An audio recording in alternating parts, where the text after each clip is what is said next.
नमस्कार आदाब दोस्तों। तो चलिए आज फिर हम आप लोगों के लिए लाए हैं देश और दुनिया की तमाम ताज़ा बड़ी खबरें, ब्रेकिंग न्यूज हेडलाइंस। एक एक करके तमाम बड़ी खबरें आपके सामने रखेंगे। सबसे पहली और बड़ी खबर में आपको बताएंगे दोस्तों कि हरियाणा के विधानसभा चुनाव में हुई थी जबरदस्त धांधली।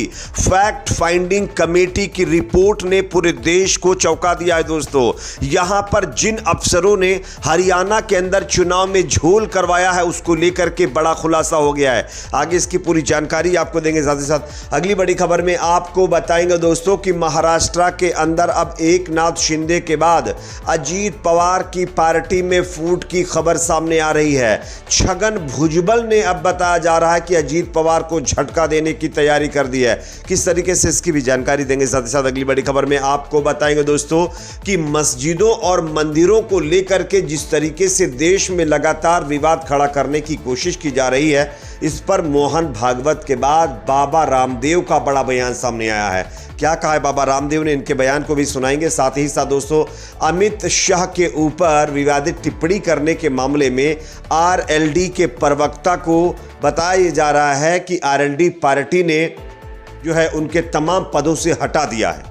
भीमराव अंबेडकर जी के ऊपर विवादित टिप्पणी को लेकर के आरएलडी के प्रवक्ता ने अमित शाह के ऊपर कमेंट किया था और उसकी सजा आरएलडी के प्रवक्ता को मिले। किस तरीके से, आगे इसकी भी जानकारी देंगे। साथ ही साथ खबर आ रही है दोस्तों मोहन भागवत के खिलाफ साधु संतों ने खोला मोर्चा।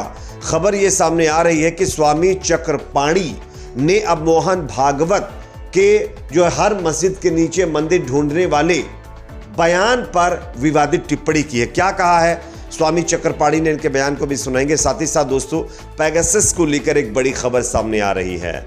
खबर यह है कि पेगासस पर मोदी सरकार के ऊपर एक बार फिर सवाल उठने लगे हैं, क्योंकि अमेरिका की एक कोर्ट से इसको लेकर बड़ी खबर है। इसकी भी जानकारी देंगे। साथ ही साथ दोस्तों जो है वायनाड से प्रियंका गांधी वाड्रा की सांसदी को अब कोर्ट में चुनौती दे दी गई है और इस पर भी ताज़ा अपडेट है, इसकी भी जानकारी देंगे। उससे पहले एक छोटी सी रिक्वेस्ट आपसे करेंगे, अगर ये वीडियो आपको पसंद आए तो प्लीज़ इसको लाइक ज़रूर करिए। चैनल पर अगर आप नए हैं तो सब्सक्राइब करने के बाद बेल आइकन को प्रेस करना ना भूलें। बात करेंगे पहली और बड़ी खबर की। जैसा कि आप जानते हैं हरियाणा विधानसभा चुनाव दोस्तों हो चुके हैं।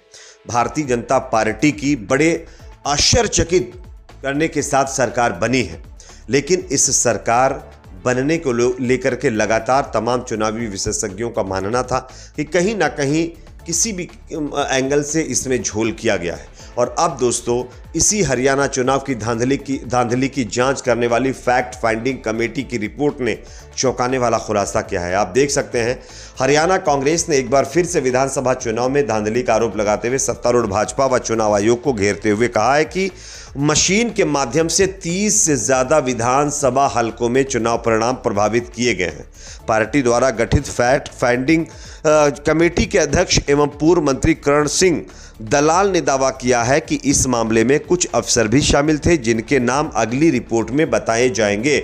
सोमवार को चंडीगढ़ स्थित मुख्यालय में विधायक और पूर्व मंत्री अशोक अरोड़ा बताया जा रहा है के साथ रिपोर्ट का पहला पार्ट जारी करते हुए करण सिंह दलाल ने कहा कि 8 अक्टूबर को चुनाव परिणाम घोषित करते समय कई तरह की गड़बड़ियां की गई हैं। आज तक भी चुनाव आयोग की साइट पर यह साफ नहीं है कि किस प्रत्याशी को कितने वोट मिले हैं।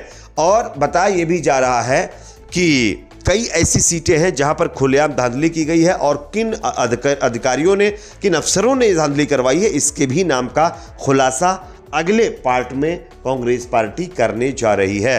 तो ये अपने आप में बहुत चौंकाने वाली खबर है दोस्तों। कहीं ना कहीं दोस्तों जो है 30 से ज़्यादा विधानसभा हलकों में चुनाव परिणाम के अंदर घोटाला किया गया है, इसको प्रभावित करने का आरोप लगा है। एक और बड़ी खबर दोस्तों सामने आ रही है। महाराष्ट्र के अंदर लगातार सियासी पारा गर्म है। खबर आ रही है कि एकनाथ शिंदे के बाद अब अजीत पवार की पार्टी में बगावत हो गई है। छगन भुजबल ने अजीत पवार के खिलाफ मोर्चा खोल दिया है। महाराष्ट्र में विधानसभा चुनाव के बाद भी नेताओं का दल बदल रुकने का नाम नहीं ले रहा है। इसी बीच चर्चा है कि एनसीपी अजीत पवार के नेता छगन भुजबल जल्द ही पार्टी बदल सकते हैं। बताया जा रहा है कि छगन भुजबल जल्द ही भाजपा का दामन थाम सकते हैं।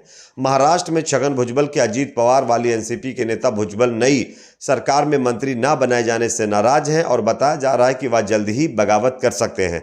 इस बीच छगन भुजबल ने बड़ा कदम उठाया है। उन्होंने बीजेपी बीजेपी के वरिष्ठ नेता और मुख्यमंत्री देवेंद्र फडणवीस से मुलाकात करने का वक्त मांगा है। बताया जा रहा है कि फडणवीस से मुलाकात के बाद वह बीजेपी में शामिल हो सकते हैं।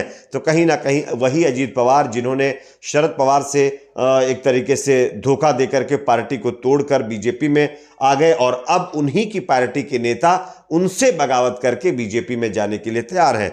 बात करेंगे अगली खबर की जो कि सामने आ रही है दोस्तों। हर मस्जिद के नीचे मंदिर ढूंढने पर एक बार फिर बाबा रामदेव का बड़ा बयान सामने आया है। राष्ट्रीय स्वयंसेवक संघ के संघचालक मोहन भागवत के मस्जिदों और मंदिरों को लेकर दिए गए बयान पर योग गुरु बाबा रामदेव ने प्रतिक्रिया दी है। उत्तराखंड के हरिद्वार स्थित गुरुकुल जो है कांगड़ी विश्वविद्यालय में आयोजित स्वामी श्रद्धानंद सरस्वती के 99वें बलिदान दिवस समारोह में हिस्सा लेने पहुंचे बाबा रामदेव ने कहा कि यह उनका खुद का बयान है और कई संत भी इस पर बयान दे रहे हैं, लेकिन उनका मानना है कि जो आक्रांता सनातन धर्म को नष्ट करने की कोशिश कर रहे हैं उन्हें सबक जरूर सिखाया जाना चाहिए। मूर्तियों को नष्ट कर दिया गया। वहीं उन्होंने कहा कि आक्रांताओं ने हमारे धार्मिक स्थलों, मंदिरों और तीर्थों और सनातन धर्म पर हमला किया। ऐसे में अदालत न सिर्फ उन्हें सजा देगी बल्कि प्रमुख तीर्थ स्थलों पर भी हमें फैसला लेना होगा।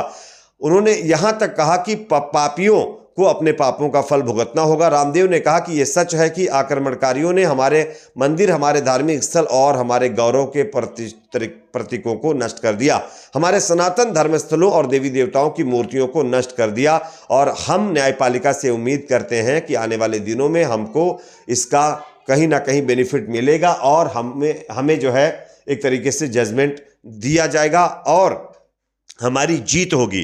तो बाबा रामदेव ने उन लोगों का सपोर्ट किया है जो हर दिन मंदिर जो है मस्जिद के नीचे ढूंढने की कोशिश करते हैं। बात करेंगे अगली खबर की जो कि सामने दोस्तों यहां पर आ रही है। अमित शाह के ऊपर विवादित टिप्पणी करना आरएलडी के प्रवक्ता को भारी पड़ गया है। आप देख सकते हैं खबर। राष्ट्रीय लोकदल यानी आरएलडी ने अपने सभी प्रवक्ताओं को पद से हटा दिया है। जयंत चौधरी के आदेश पर इन सभी को पद से हटाया गया है। पार्टी ने अब जारी बयान में कहा है कि राष्ट्रीय लोकदल के सभी प्रवक्ताओं एवं उत्तर प्रदेश के सभी प्रवक्ताओं को तत्काल प्रभाव से निरस्त किया जाता है। बताया जा रहा है कि पार्टी के एक प्रवक्ता ने केंद्रीय गृह मंत्री अमित शाह के एक बयान की आलोचना कर दी थी, जिसके बाद ये कदम उठाया गया है। बात करेंगे अगली खबर की जो कि सामने आ रही है दोस्तों। मोहन भागवत के खिलाफ स्वामी चक्रपाणी महाराज का बड़ा बयान। मोहन भागवत के बयान पर बोले स्वामी चक्रपाणी, मोहन भागवत पर उम्र या जिहादियों का प्रभाव हो सकता है। जिस तरीके से मोहन भागवत ने अभी 2 दिन पहले ये बयान दिया था और कहा था कि हर मस्जिद के नीचे मंदिर ढूंढना, शिवलिंग ढूंढना ठीक नहीं है। कुछ लोग हिंदू नेता बनने के लिए इस तरीके के कदम उठा रहे हैं जो कि अस्वीकार्य हैं, अनएक्सेप्टेबल हैं। और इस पर अब बताया जा रहा है कि साधु संतों ने भागवत के खिलाफ मोर्चा खोलते हुए उनको जिहादियों के प्रभाव वाला बता दिया है। एक और बड़ी खबर दोस्तों सामने आ रही है।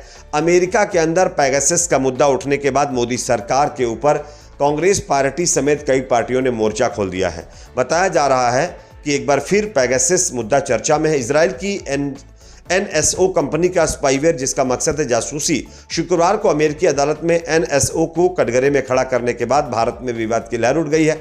मोदी सरकार पर आरोपों की बौछार शुरू हो गई है। कांग्रेस ने न केवल सरकार बल्कि अप्रत्यक्ष रूप से सुप्रीम कोर्ट पर भी दबाव बनाया है। सवाल उठे हैं कि विपक्षी नेताओं के मोबाइल पर जासूसी क्यों की गई, निगरानी का शिकार कौन कौन बने। इन सवालों के जरिए कांग्रेस, तृणमूल कांग्रेस और अन्य विपक्षी दलों ने मोदी सरकार को घेर लिया। इससे केंद्र सरकार को असुविधा का सामना करना पड़ा है। बताया यह जा रहा है कि अमेरिका की एक अदालत ने पेगासस स्पाईवेयर को लेकर के सवाल किए और इस स्पाईवेयर को कटघरे में खड़ा किया और इसी को लेकर के भारत में इस पर जो है आवाज उठ रही है। और कहना है लोगों का, पार्टियों का, कि अगर अमेरिका पेगासस पर सवाल उठा सकता है तो हमारे देश की मोदी सरकार आखिरकार पेगासस से इतना प्यार क्यों कर रही है, क्यों पेगासस को लेकर के अपनी भूमिका स्पष्ट नहीं कर रही है। अब देखना होगा आगे इस पर क्या होता है। एक और बड़ी खबर आ रही दोस्तों। प्रियंका गांधी के सांसदी को वायनाड के अंदर कोर्ट में चुनौती दे दी गई है। भारतीय जनता पार्टी के नेता नव्या हरिदास ने केरल हाईकोर्ट में याचिका दाखिल कर प्रियंका की निर्वाचन को चुनौती दी है। पिछले महीने केरल की वायनाड सीट पर हुए उपचुनाव में कांग्रेस ने बड़ी जीत हासिल की थी। राहुल गांधी ने 2024 लोकसभा में यूपी की रायबरेली सीट भी वहां से जीती थी, जिसके बाद वायनाड की सीट खाली हो गई थी। प्रियंका गांधी ने यहां से उपचुनाव में जीत दर्ज की। 13 नवंबर को कांग्रेस प्रत्याशी को यहां 5 लाख से ज्यादा वोटों से विजेता घोषित किया गया था। नव्या हरिदास ने दावा किया कि प्रियंका गांधी ने अपने चुनावी हलफनामे में गलत जानकारी दी, परिवार की संपत्ति का खुलासा ठीक नहीं किया, इसलिए उनका ये जो सांसदी का पद है वो निरस्त होना चाहिए और इस पर फिर से कहीं ना कहीं मतदान करवाने की कोशिश की जा रही है। अब देखना ये होगा कि केरल हाईकोर्ट इस पर क्या फैसला देता है। आपकी अपनी इस पर क्या राय, कमेंट सेक्शन में बताइए। वीडियो को लाइक शेयर, चैनल पर नए तो सब्सक्राइब जरूर करें।